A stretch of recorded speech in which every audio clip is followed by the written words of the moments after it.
Você está ouvindo Mensagens das Sombras. Eu sou a mensageira e a partir de agora, o que era oculto começa a ser revelado.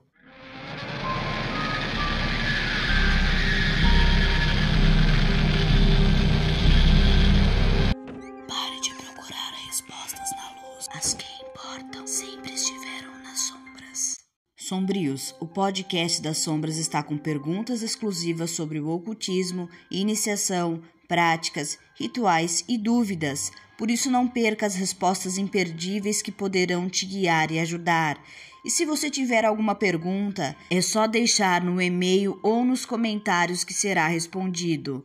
Vamos começar. Mensageira, por que alguns dizem que rituais precisam ser feitos à meia-noite? Porque à meia-noite os portais entre mundos se abrem. É a fronteira entre mundos. E tudo que é feito nos limites tem mais força. Mas, na verdade, o tempo é apenas um símbolo. O que importa, pessoal, é o momento em que sua mente se cala e que o mundo dorme e você está desperto. Às vezes, o meio-dia pode ser mais poderoso que a meia-noite, se for o instante em que o seu espírito está mais presente. Por isso é importantíssimo em rituais você estar preparado.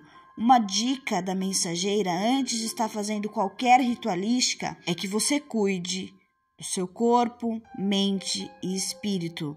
De que forma pode fazer isto? Banhos, primeiro de limpeza, depois de defesa e depois de abertura de caminhos. Faça isso num ciclo de 7 em 7 até alcançar os 21 dias. Fez esse ciclo? Comece a praticar os seus rituais que você verá os resultados que terá. É mágico o que a mensageira está passando para você. Por isso faça. Eu tenho certeza que depois você vai vir aqui nos comentários e dizer o quanto eficaz está sendo os seus rituais após ter cuidado o mínimo de você mesmo. Outra pergunta. É verdade que quando ouvimos nosso nome à noite, alguém do outro lado está nos chamando? Às vezes, porque pode ser coisa da mente, cansada ou pregando peças em você. Mas quando o chamado é claro demais, quando soa exatamente com a voz de alguém que você conhece, pode ser mais do que sua imaginação, por isso você precisa analisar. As sombras têm forças de tocar nossa consciência. E o mais importante é, nunca responda em voz alta. Se for a sua mente, o silêncio já basta. E se for algo do outro lado, responder talvez possa abrir um portal que você não queira abrir. O melhor a fazer, não responda. Vá até a porta, a janela, verifique se realmente é alguém te chamando. Outra pergunta. Espelhos podem realmente prender uma alma? Excelente pergunta. Eu diria que o espelho é mais do que um vidro e reflexo. Ele devolve a imagem, mas também guarda o que toca. Então, muitos acreditam que espelhos já foram usados como prisões espirituais. E se isso é verdade ou não, cada bruxa tem sua experiência, mas eu sempre digo, nunca deixe um espelho virado para a cama. Enquanto dormimos, estamos vulneráveis e o espelho observa até aquilo que não queremos mostrar. Cele os espelhos com sigilos específicos. É uma excelente dica que a mensageira deixa para vocês. Próxima pergunta. O que acontece quando se quebra um círculo mágico durante um ritual? Pessoal, o círculo é uma proteção. É como uma muralha entre você e o invisível. Ele se quebra, a muralha também se desfaz, obviamente. E aquilo que foi chamado pode atravessar, por isso é muito importante o magista entender a ritualística para se proteger. Nem sempre acontece algo terrível, mas é um risco de fato. Por isso, nunca trace um círculo sem saber como mantê-lo até o fim. Inclusive, no canal, eu explico para vocês em um vídeo como fazer círculos mágicos e cada círculo mágico específico para um desejo que você quer. Assista esse vídeo porque vale a pena. Próxima pergunta. É perigoso acender uma vela preta sem intenção clara? A vela preta não é má por si só. Afinal, nenhuma vela é má por si só, independente da cor. Mas ela é poderosa e absorve, transforma e corta laços. Então, você acender sem saber o que quer, a energia pode voltar sim contra você. Só por acender, não acenda uma vela só por acender. Você vai abrir um espaço para presenças que não foram convidadas. E toda vela tem voz. E a preta, especificamente falando, pode ser que fale mais alto do que as outras, dependendo o espírito que esteja perto, entendeu? Eu acredito que qualquer vela, independente da cor que você acenda sem uma intenção, pode sim trazer espíritos que talvez não ressoam com aquilo que você quer e traga algum malefício. Por isso é muito importante, desde uma vela ou até mesmo um incenso, um cristal, você direcionar a energia para aquilo que você realmente queira. Outra pergunta.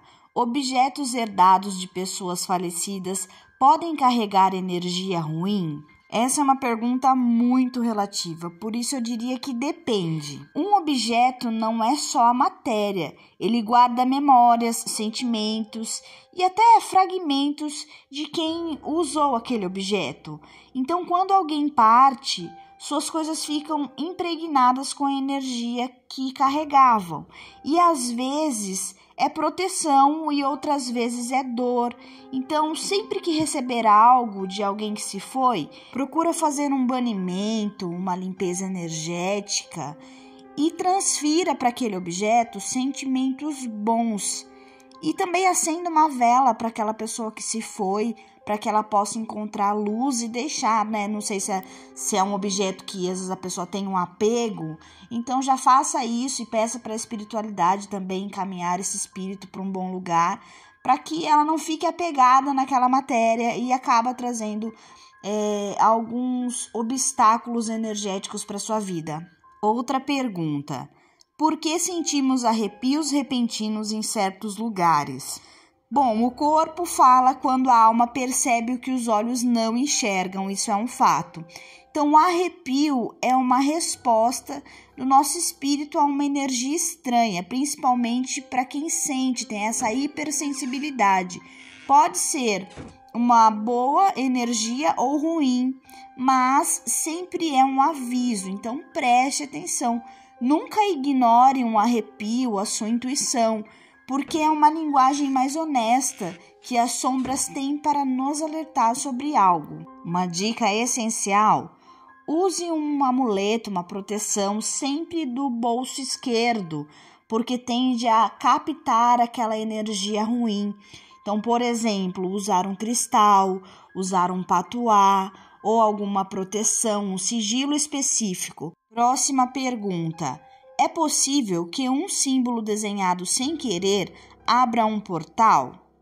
Talvez, depende do símbolo. Às vezes é uma resposta do seu subconsciente. É raro, mas não é impossível, pessoal, porque alguns símbolos são antigos demais e carregam séculos de poder. Então, mesmo sem intenção, eles podem ecoar e responder, têm energia. É por isso que os símbolos devem ser respeitados. O risco maior, eu diria que não é abrir um portal enorme, mas pode atrair algo, mesmo que pequeno, curioso, que se aproxime de você porque você desenhou a chave, por exemplo. Eu acredito muito no poder dos símbolos e o que eles podem trazer para a nossa vida e também como respostas para o nosso subconsciente. Por isso é muito importante, antes de você ativar qualquer símbolo, procurar o conhecimento sobre aquilo para você não atrair maus fluidos ou energias que talvez você não queira ativar naquele momento. Próxima pergunta. Todo ritual exige sangue? Depende, é muito relativo e eu diria que o sangue tem uma energia forte, um poder vital, mas a maioria dos rituais se sustenta na vontade, na disciplina e no símbolo. O sangue pode ser uma oferenda fortíssima que vai potencializar o seu ritual, isso é óbvio. Mas também pode ser uma prisão, dependendo do tipo de ritual que você faz. Então, quem acredita que só com sangue terá poder, esquece que o verdadeiro ritual acontece dentro da mente e do espírito, e não da lâmina que corta. Isso é muito importante você compreender, que se você fizer um ritual com um copo de água e uma vela e souber direcionar as energias, tem muito poder e é um ritual muito forte para qualquer coisa que você queira na vida. Então, estudem um pouco mais, procurem se aprofundar. Óbvio que o sangue tem muito poder, não vou mentir para vocês. Próxima pergunta.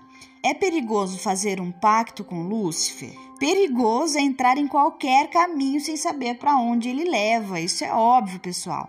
O pacto não é como nos livros ou filmes em que você faz uma assinatura e prende sua alma.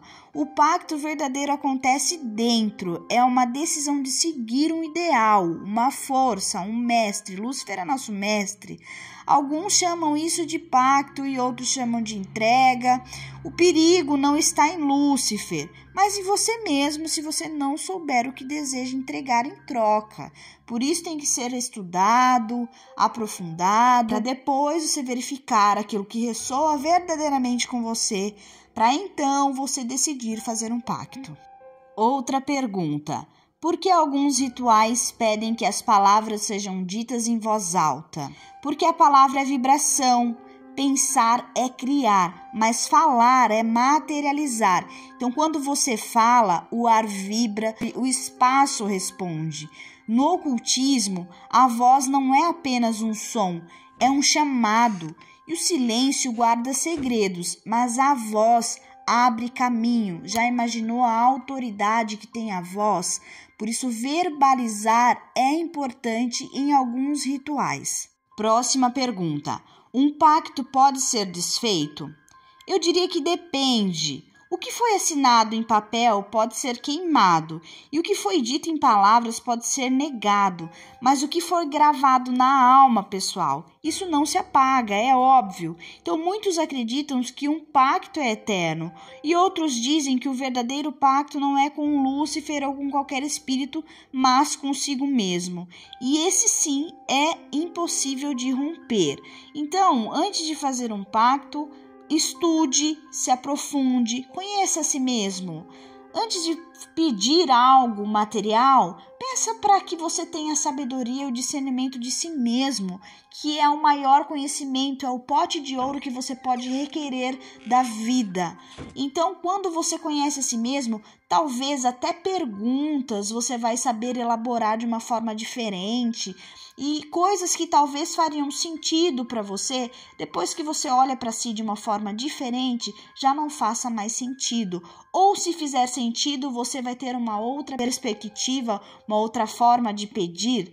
Vai vir uma sabedoria profunda que você vai perceber e isso vai libertar muitas correntes que te aprisionam.